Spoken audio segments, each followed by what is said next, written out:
So, hello friends. Once again, we'll start with macro-mechanical analysis of laminates. In the previous module, we were discussing about the micro-mechanical analysis of a lamina. Now, in this module, the lamina will be replaced by laminates, and on laminates, as it becomes bulky structure, then macro-mechanical analysis has to perform on the said laminates. A real structure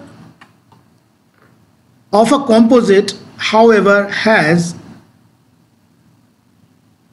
a multiple lamina which finally transforms these bundle of lamina into laminates, and these lamina consists of these laminas bonded together through their thickness, and generally the lamina thickness has to kept 0.125 mm. This has already been established through experimental results. This is an optimum value, rather we must say 0.125 mm thickness of a lamina, implying that several lamina will be required to take real elastic loads. For example, we may take glass epoxy lamina, and whenever this type of laminate experiences a load, in order to find out its failure, then it comes out through experimental results, I must say, 135 near about Newton per meter load. It means the graph which automatically produced through the MTS or the UTM machine in terms of the load and the displacement, this comes out 135 Newton per meter. So this is the particular case which we had taken for glass epoxy laminate. And once again, I must repeat, the thickness of lamina we took 0.125 mm. This is what I said earlier, an optimum value established through experimental results did by several researchers. Now, the second, which is a very much important point on which we must have to pay emphasis, that the mechanical properties of a typical unidirectional lamina are severely limited in the transverse direction. If you remember the discussion which had already happened in the previous module about the micromechanical analysis of a lamina, in which we had already seen that the unidirectional lamina is having its limitations, or it is having bad properties in transverse direction. So that's why, if you remember, the modulus for transverse direction was very less as compared to the longitudinal one. So we must say, if unidirectional lamina is being considered in the longitudinal direction, then it produces good results as comparison to transverse directions. Furthermore, we can say, if one stack several unidirectional layers, this may be an optimum laminate for unidirectional loads. I must repeat, if one stacks several unidirectional layers, this may be an optimum laminate for unidirectional loads. However, for complex loading and stiffness requirements, this would not be desirable. This would not be desirable at all. This problem can be overcome by making a laminate with layers stacked at different angles for giving loading and stiffness requirements. So that's why if we are going to make a laminate, fabricate a laminate, then the stacking of laminas must have different orientations or different fiber orientations, different angles from a particular axis. Then and then the overall properties, or rather we must say mechanical properties, will increase in case of a composite. Finally, this approach increases the cost and weight of the laminate, and obviously it is necessary to optimize the ply angles. Moreover, layers of different composites materials may be used to develop a more optimum laminate. So finally we have to come up with an optimum laminate, which must have different orientations, different ply angles, and if it happened really, then the mechanical properties we may obtain extraordinary or the excellent, and those laminates can be used for high structural applications. High does mean high load sustainable structural applications.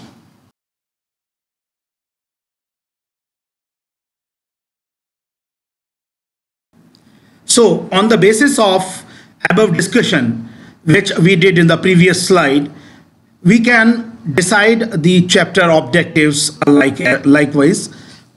The first one, we have to understand the code for laminate stacking sequence.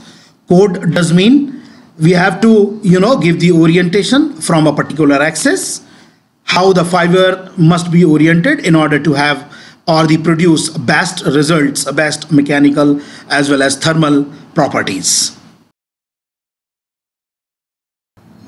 The second objective can be decide as we have to develop relationships in between the mechanical loads which are to be applied to a laminate, and finally we have to produce the strain stresses in each lamina, how each lamina is behaving after deploying the stresses and the strain on to a laminate. And obviously each and every lamina behavior has to identify after applying these stresses on a laminate.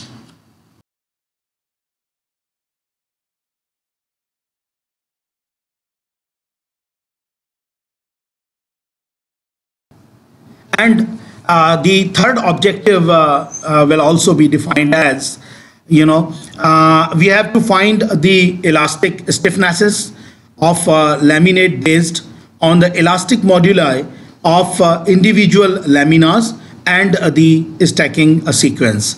It means all the elastic stiffnesses has to identify for individual lamina and depends on their particular or an individual stacking sequence. Now we have to see the laminate stacking sequence as we can see in this particular slide.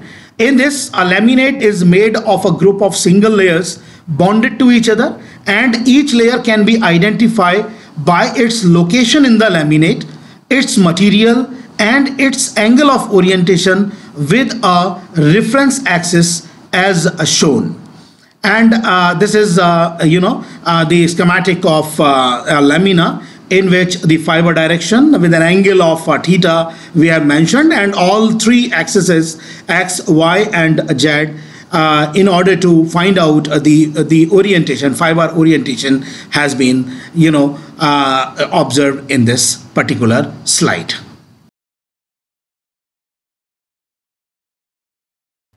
Now we have to identify, or we have to define the laminate codes for laminates. Laminate code does mean the laminate, how a laminate has the different laminas. Different laminas does mean at different angles. So one code or the structure or the hierarchy has been decided in order to have these codes. So this particular slide demonstrate the first type of code in which each lamina is represented by the angle of ply. These 0, minus 45, 90, 60, 30. These are being the angle of ply, and these angles have been separated through a slash sign. And finally, the laminate code can be generated. In industry also, the laminate code will be given likewise, and the composite designer has to decode these laminate codes in order to fabricate the desired laminate. In this, the first ply is the top ply of the laminate. First ply is being called as the top ply of the laminate, and spatial notations are used for symmetric laminates, laminates with adjacent lamina of the same orientation or of opposite angles, and hybrid laminates. So once again, I am repeating, spatial notations are used for symmetric laminates. If symmetry is there, I'll tell you how this symmetry has to be maintained and how it has to be code. And the laminates with adjacent lamina of the same orientation or of opposite angles. And similarly, we have to code the hybrid laminates. Hybrid laminates means how we have to code the combination of fibers with a matrix. For example, if let us suppose we are making a hybrid composite with the help of graphite fiber and the glass fiber, then how this laminate has to be coded and decoded. So in this particular slide, one example has been illustrated in as 0, minus 45, 90, 60, 30, and how it has to be decoded. I am going to tell you. It consists of 5 plies. 5 plies does mean 0, minus 45, 90, 60, and 30. So this consists of conclusively or 5 plies, and each of which has a different angle to the reference x-axis. So these values represents the different angles from a reference axis, that is x. A slash separates each lamina, that I had already told you. The code also implies that each ply is made of the same material. So this is really a point which we have to remember. The code also implies that each ply is made of the same material and is of the same thickness.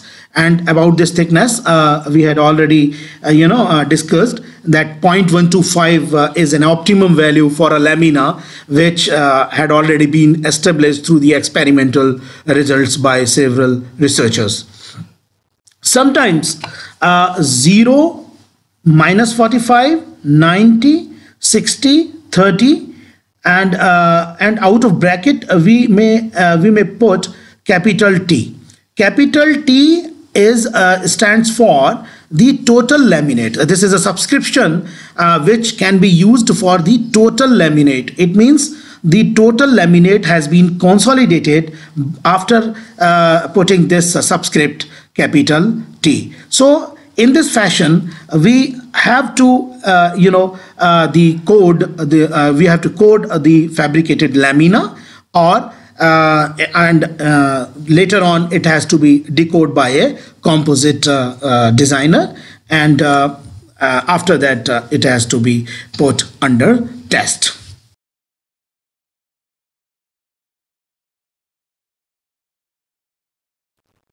Now, if you have a close watch onto the designation of this laminate or the code of the laminate, at the middle there is a value 90 is given as, and 2 is being subscript.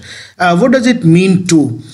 It means we have back to back 290 degrees plies. So finally, if we decode such type of laminates, then these laminates would have six plies which have been started with 0, -45, and two back-to-back plies are of 90 degree, 90, 90, and then 60, and the last one again of 0. So if there are two, repeated laminas or plies are there, then they would have been represented like this, which had been shown in the current slide. Because one more important thing is also I want to emphasize over here. Once again, there is no symmetry is being there, and only the repetition of an angle in the middle of this laminate is there. Now this is another type of the laminate code in which capital S has been written out of the bracket.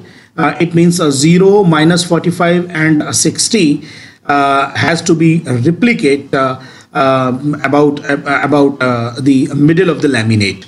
All right. So one symmetry in the plies is being maintained, and obviously if we start with the 0, -45, 60, and three plies are these are the three plies, and all have been replicate about the middle of the laminate, and this becomes six plies in order to have a complete laminate. So the plies above the middle plane are of the same orientation. So once again, this is an important point.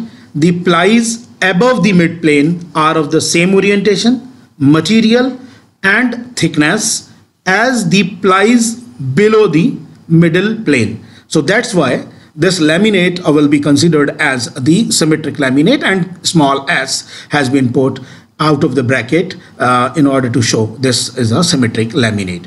One more thing which we can discuss over here. The top three plies are written in the code and subscript outside, and the repeated reverse order, like 60, 60, -45, 0, or we can say this is the mirror image of a code, and it has been mirrored from 60, which is the middle ply of the laminate.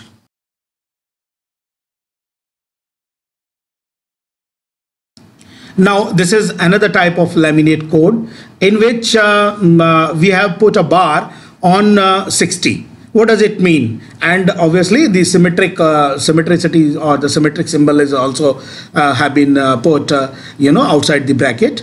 So this is another code of a laminate. So finally, if we count the number of plies, then 0, -45, 60, -45, and 0. So 5 number of plies are there. And the number of plies is odd and symmetry. This is the important thing. In earlier codes, laminate codes, all the number of plies were even in number, and then symmetry was exist. Now in this particular case, the number of plies is odd, and again the symmetry exists at the mid surface. Therefore, this 60-degree ply is denoted with a bar on the top. It means we have made a symmetry from 60-degree ply, and the number of ply is an odd number. Number of plies are odd in number, and this has been symmetry with 60-degree ply. So that's why a bar has been put on 60-degree ply.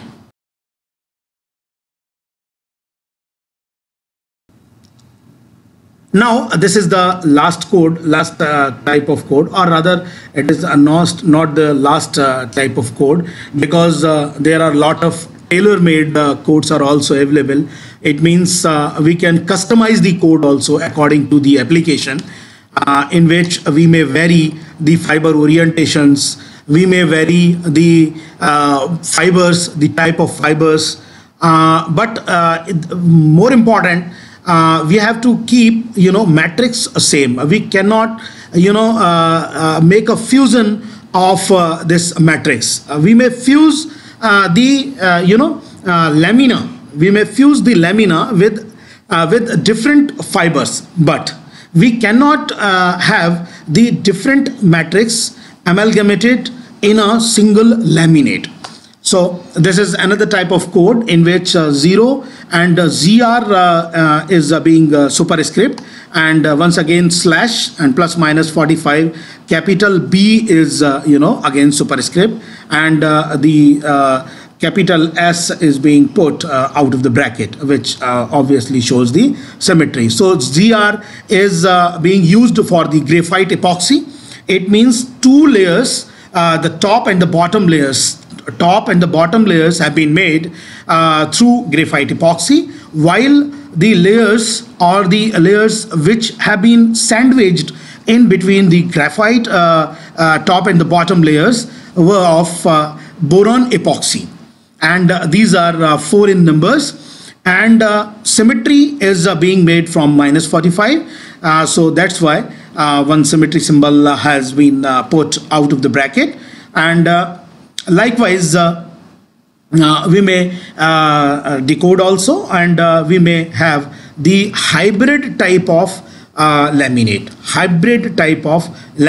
and in the next slide I'm going to demonstrate you how these stacking sequence has to be maintained in order to have a laminate with distinguished fibers or the matrix.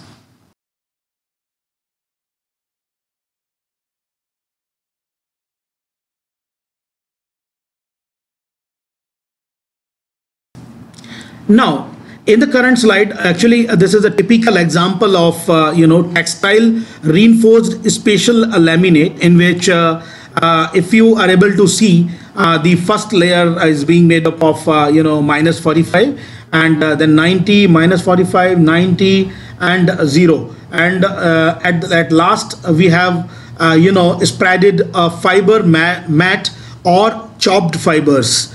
And in the first minus 45 sequence, we have made the fiber orientation at a certain angle from x-axis. Then once again 90° has been maintained. Once again the 45° from x-axis has been maintained.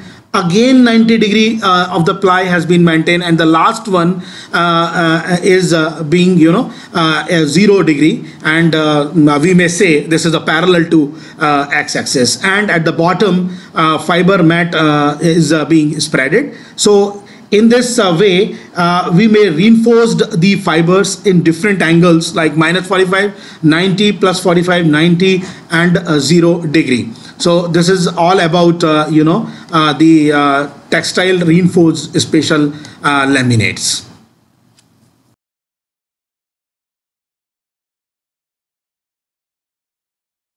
So after having a long discussion about the laminate codes, now one must have to discuss about few special types of laminates, such as symmetric laminate, in which every ply is to be maintained above the laminate midplane, and there is an identical ply which is especially for the material and the orientation does have equal distance below to the midplane. So just like this, one has to maintain the symmetry, and finally we may have the symmetric laminate by using such type of arrangements.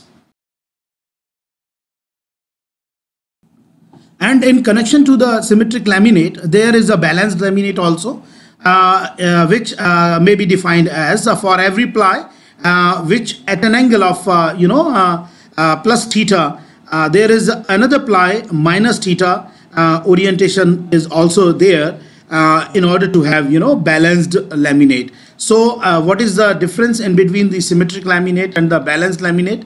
In this, for every ply has plus theta orientation, and another ply does have minus theta orientation, while in symmetric laminate the angle of orientation cannot be defined identically for the above and the below number of plies from mid surface.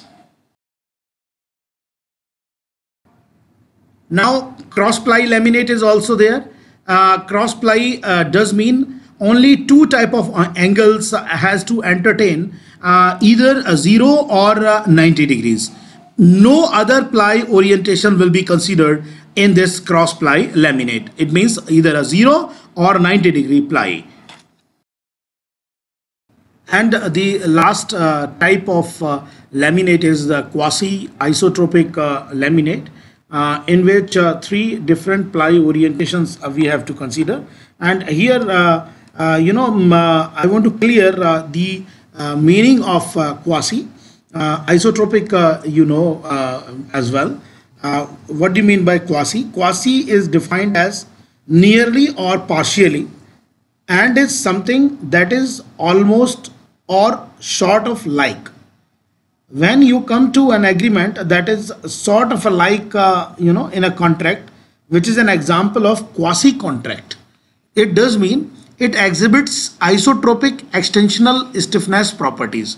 I'll take an example later on how quasi isotropic laminates different from the ordinary ply laminates. So this is all about the special types of laminates. Later on, we'll discuss about the laminate behavior. Laminate behavior, it means we will explore this laminate behavior through the calculations of different parameters like elastic moduli, how the stacking position has to be taken care, thickness, how the thickness will play its role, and angles of orientation. And from next slide onwards, we will see the laminate behavior.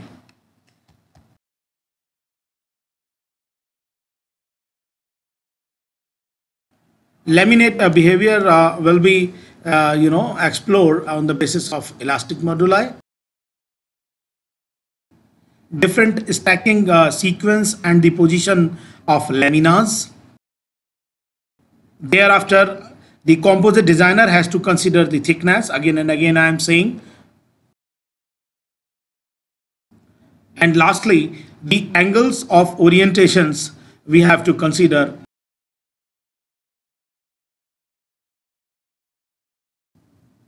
Now we will have to consider the strains in a beam. So let us discuss the figure A, in which we have considered a prismatic beam of cross section A, and this beam is experiencing a load of P and which is a normal stress at any cross section. So what would be the normal stress at any cross section? So therefore, from mechanics of materials approach, this normal stress at any cross section can be defined as let us suppose XX be the cross section, sigma XX equals to capital P over A. Now from the corresponding normal strain for a linearly elastic isotropic beam, sigma epsilon x may be defined as P over A. This you had already gone through in your mechanics of composite materials, where capital E is the Young's modulus of the beam.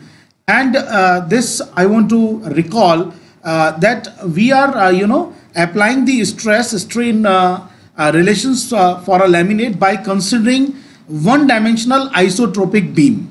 So these stress strain relations we have to develop by considering this laminate as one-dimensional isotropic beam. So that's why the sigma x is simply defined as through mechanics of materials approach, capital P by A, and the corresponding normal strain for a linearly elastic isotropic beam, epsilon x equals to P over A into E.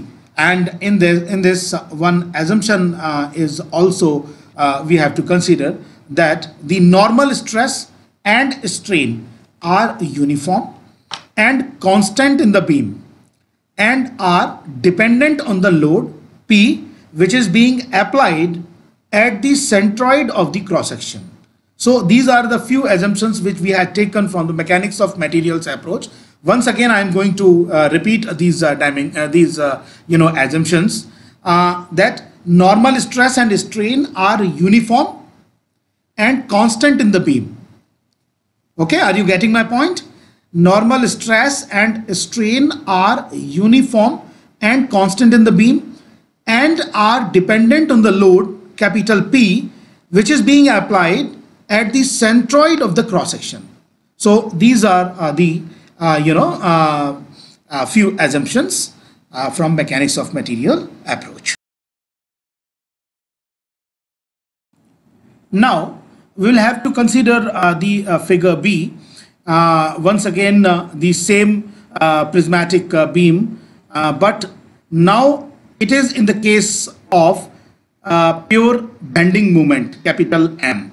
Now the capital M bending moment has to apply on this prismatic beam. The beam is assumed to be initially straight and the applied load passed through a plane of symmetry to avoid twisting. So in this particular case, we are not going to consider any twisting in the beam. So initially it has been assumed as straight and the applied load has to pass through a plane of symmetry. So these are the assumptions, and also based on the elementary strength of material assumptions, few points also we have to assume. For example, the transverse shear is neglected.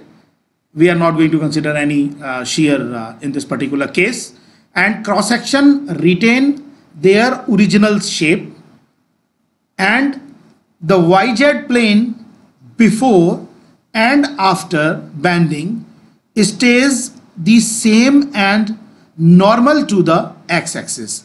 Once again, I am going to repeat this third assumption. YZ plane before and after bending stays the same and normal to the x-axis. Then at a distance z from the centroidal line, epsilon xx will be defined as the ratio of small z to the rho. Small z to the rho. Z is the distance and rho is the radius of curvature of the beam. Rho is the radius of curvature of the beam. Now this material, for this material, linearly elastic and isotropic material, sigma xx equal to mz over I, and where I is integral of z square dA, and it is defined as the second moment of inertia. I am not going into the depth because this had already been studied by you guys in mechanics of materials. And if you talk about capital M is the overall bending moment. Now if we consider the figure C, in that the same beam, same prismatic beam is under the influence of axial load capital P and the bending moment capital M. Now it is the case of combined loading for axial and the bending moment capital M, and the final equation epsilon xx becomes capital P over AE and mz over EI, and epsilon xx finally epsilon 0 plus z within bracket 1 over rho. The above equation can be transformed likewise. And now epsilon xx equals to epsilon 0 plus z kappa, and this kappa is the curvature of the beam, and epsilon 0 is the strain at z equals to 0, that is the centroid line of the beam. Again, epsilon 0 is the strain at z equals to 0, and that is the centroid line of the beam. So finally, this shows that Under a combined uniaxial and bending load, the strain varies linearly through the thickness of the beam. Introducing the stress-strain relations of a laminate in this manner has been important because it forms a clear basis for developing similar relationships for a laminate, and which has to discussed in the next section. And there is a stress strain displacement equation. Similarly, the above equation, which is epsilon xx equals to epsilon 0 plus z kappa, has to be developed in 2 dimensions.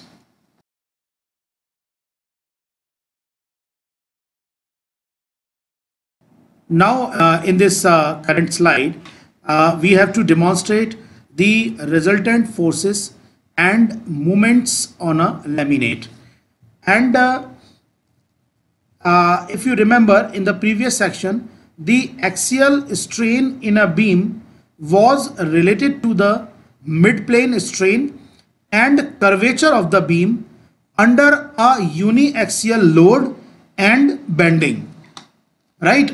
Once again, I am going to repeat in this in the previous section, because in this particular section, what we are going to discuss, we are going to discuss about the resultant forces and moments on a laminate. But as far as the discussion taken by us for the previous section, the axial strain in a beam was related to the midplane strain and curvature of the beam under a uniaxial load and bending. Now in this section, similar relationship will be developed for a plate under in-plane loads such as shear and axial forces and bending and twisting moments, which has been shown in this slide. The classical laminate theory is used to develop these relationship. It is also called as CLPT, classical laminate plate theory.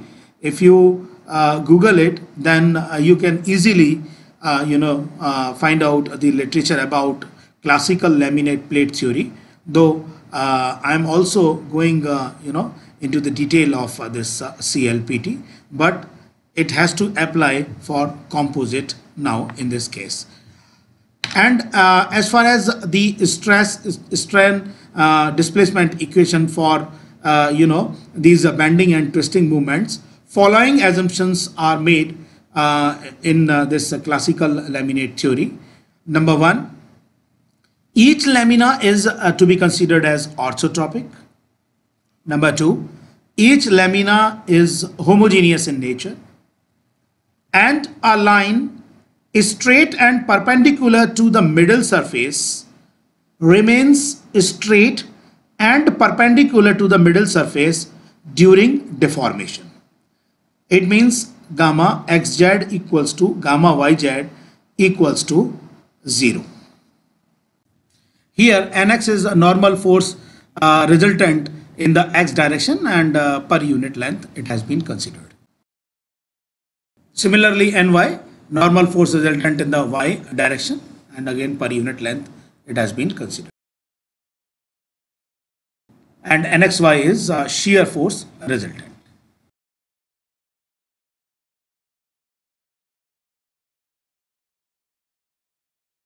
Similarly, the bending moment resultant yz in the yz plane per unit length is represented by mx.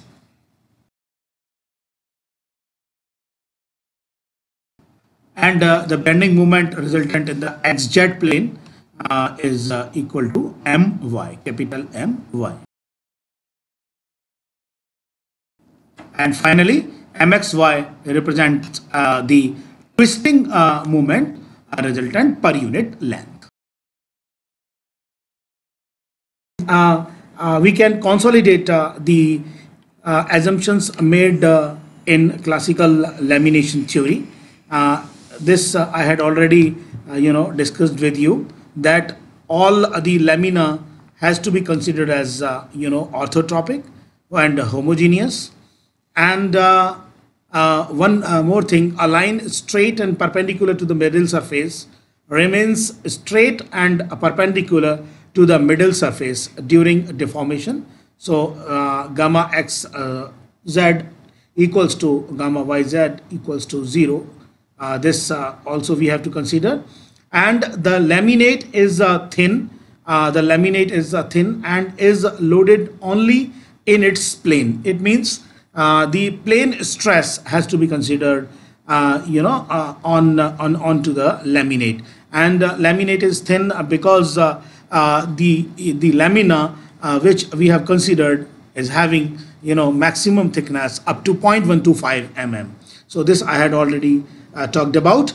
And the displacements are continuous and small throughout the laminate, and the various parameters which have been correlated over here, and where h is the laminate thickness, small h is the laminate thickness, and each lamina is having elastic behavior, and there would have been no slip occurs in between the different laminas. So these are the few assumptions which we have made in classical lamination theory in order to find out the different stiffnesses associated with this laminate after applying stress onto this laminate.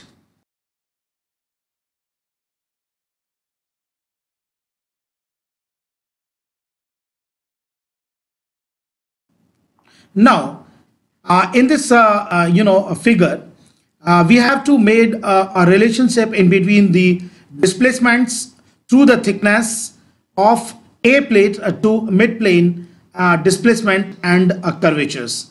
How this is happening, I am going to discuss with you guys. Let us consider a side view of the plate. So this is a plate which is yellow in color, and we have taken into consideration the side view of this, and the Cartesian XYZ coordinate system has been shown in the figure, right? And cross section after loading and the cross section before loading is being shown in the figure. The origin of the plate is at the mid plane of the plate. Mid plane has been shown at x-axis and the z-axis, and h/2 thickness is being shown in the figure, right, in which the cross section before loading had been shown, and that is z equals to 0, right? So at mid plane the origin of the plate is there. Mid plane does mean capital Z is equals to 0, and assume u0, v0 and w0 are the displacements in the direction x, y and z respectively, and at the mid plane and these all displacements have been considered from the mid plane, right? And small u, v and w are the displacements at any point in the x, y and z directions respectively. So u0 moves towards u, v0 moves towards v, and w0 finally gives us a displacement small w. So these are the corresponding displacements in either directions x, y and z. Yeah, one more point I want to discuss in the same slide, that at any point other than the mid plane, the two displacements in the xy plane will depend on the axial location of the point and the slope of the laminate mid plane with the x and y directions. For example, which had been shown in the figure, if the cross section before loading is get displaced or curved after experiencing some load, and the displacement becomes w0 in the direction z, and the corresponding angle from z-axis becomes alpha. So finally if we correlate with the direction, it becomes z alpha, and u0 will be the the first direction, and finally it becomes a small u. So finally we have to make a relationship in between the u0, u and z alpha.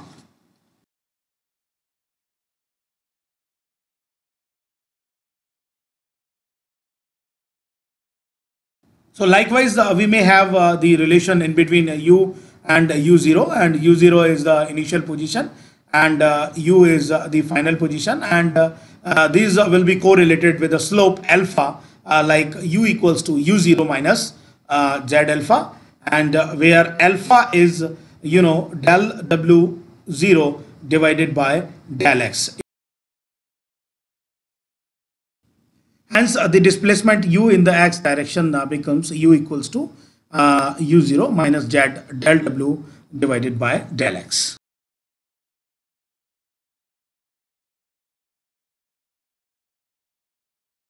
Similarly, if we considered a cross section in the yz plane, this would give us the displacement in the y direction, and the equation becomes small v equals to v0 minus z del w0 divided by del y.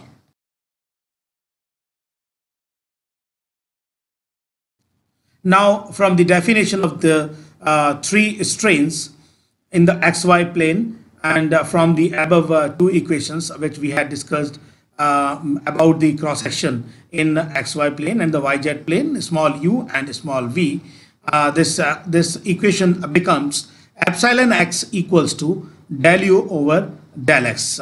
So this is the equation which we had discussed in our module 1, that the strain in the x direction is the partial differential of the displacement u. Now we may put the value of u over here in this equation.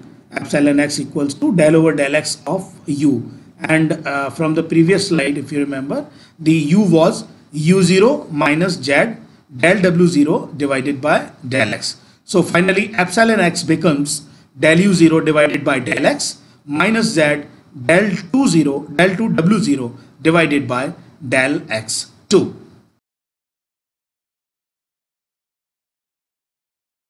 Similarly, for the y direction, we may have epsilon y equals to del v by del y, and once again we may have the value of small v from previous slides as v0 minus z del w0 divided by del y, and finally epsilon y becomes del v0 minus del y minus z del 2 w0 divided by del y2. So we may have the values of corresponding values of epsilon x and the epsilon y in the direction of u and v simultaneously.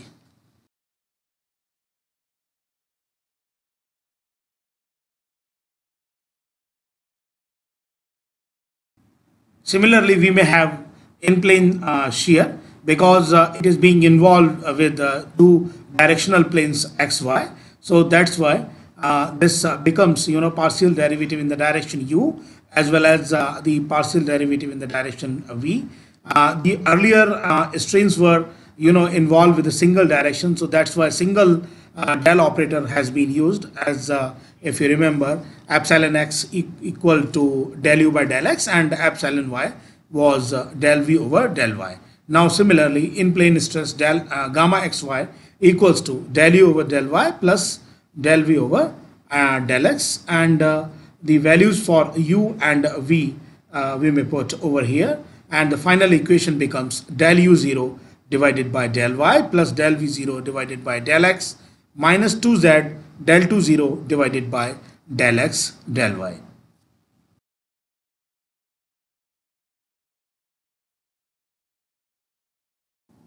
Now the strain displacement equation becomes, with the help of above equations, in the matrix form, or later on it will be converted or transformed in the matrix form. Epsilon x, epsilon y, gamma xy equals to del u0 divided by del x and del V0 divided by del Y, and del U0 divided by del Y plus del V0 divided by del X. So these all are the coefficient corresponds to the epsilon X, epsilon Y, and gamma XY. And now the alpha corresponds to the displacement Z, and all alpha values corresponds to epsilon X, epsilon Y, and gamma XY has to be introduced, like minus del 2 W0 divided by del X2, del 2 W0 divided by del Y2, and corresponds to gamma XY minus 2 del 2 W0 divided by del X del Y.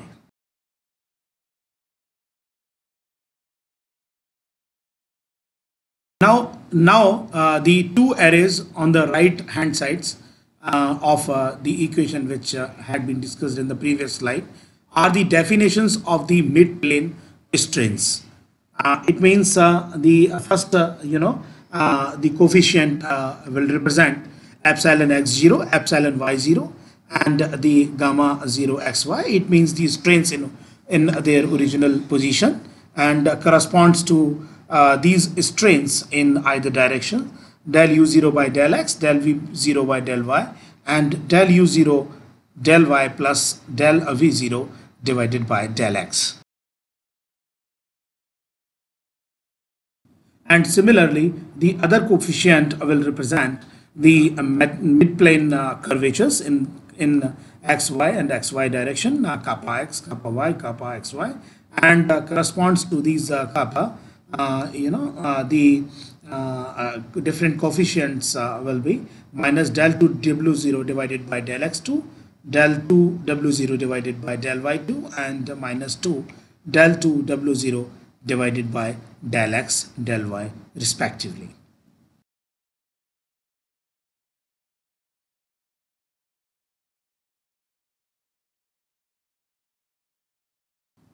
Therefore, the laminate strains can be written as in terms of xy and xy, and the initial position and the final positions. Initial positions will be represented by superscript 0, and the final position without superscript. So this laminate strains can be written as epsilon x, epsilon y, gamma xy equals to epsilon x0, epsilon y0, gamma 0 xy, and plus z kappa, kappa x, kappa y, and kappa xy. So finally, this laminate strain equation shows the linear relationship of the strains in a laminate to the curvature of the laminate. Once again, I am repeating, this equation of laminate strains shows the linear relationship of the strains in a laminate to the curvature of the laminate. It also indicates, if you see this equation deeply, then it also indicates that the strains are independent of the x and y coordinates. So there is no role of these two coordinates in order to find out the strains. Similar equation we had also developed for the one-dimensional beam. So here itself the lecture 1 is over, and in the next lecture we will have to solve a numerical concern to these strain relationships of a laminate, and in that we are supposed to calculate epsilon x, epsilon y, and the gamma xy for a particular laminate. So see you then in the next lecture, and in that I will demonstrate you the numerical first, and then strain and stresses in a laminate, which were concerned to the stress strain equation for the global stresses in each lamina, which had been studied in the module 1. So see you then for next lecture.